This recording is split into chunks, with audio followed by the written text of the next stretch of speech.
गांव के पास एक घना जंगल था।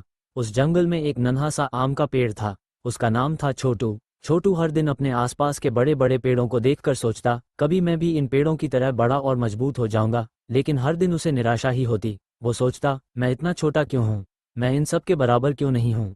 एक दिन छोटू ने अपने दोस्त पीपल के पेड़ से कहा, तुम कितने बड़े हो, मैं तो बहुत छोटा हूँ, मेरे फल भी नहीं आते, मैं तुमसे कभी बड़ा नहीं बन सकता। पीपल ने मुस्कुराते हुए कहा, देखो छोटू, तुम अपनी तुलना मुझसे मत करो। मैं पीपल हूँ और तुम आम के पेड़ हो। तुम्हारे फल मीठे और स्वादिष्ट होते हैं। जब तुम बड़े हो जाओगे तो लोग तुम्हें ढेर सारा प्यार देंगे। छोटू को कुछ समझ में नहीं आया। उसे फिर भी खुद पर शक था। वो रोज खुद को कोसता, मैं सबसे छोटा हूँ, मैं किसी के काम का नहीं।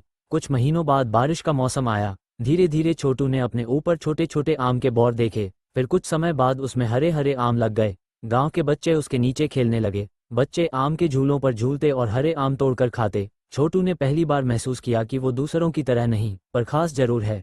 एक दिन एक बूढ़े साधु बाबा जंगल से गुजरे। उन्होंने छोटू से कहा, बेटा, हर किसी का एक अलग मकसद होता है। पीपल छाया देता है, आम स्वादिष्ट फल देता है। अपनी तुलना दूसरों से मत करो, क्योंकि हर किसी का काम अलग है। जब तुम दूसरों से खुद को जोड़कर देखोगे तो हमेशा दुखी रहोगे, लेकिन जब तुम अपनी खूबियों को पहचानोगे तो खुश रहोगे। छोटू की आंखों में चमक आ गई। उसने महसूस किया कि वो जैसा है वैसा ही अच्छा है।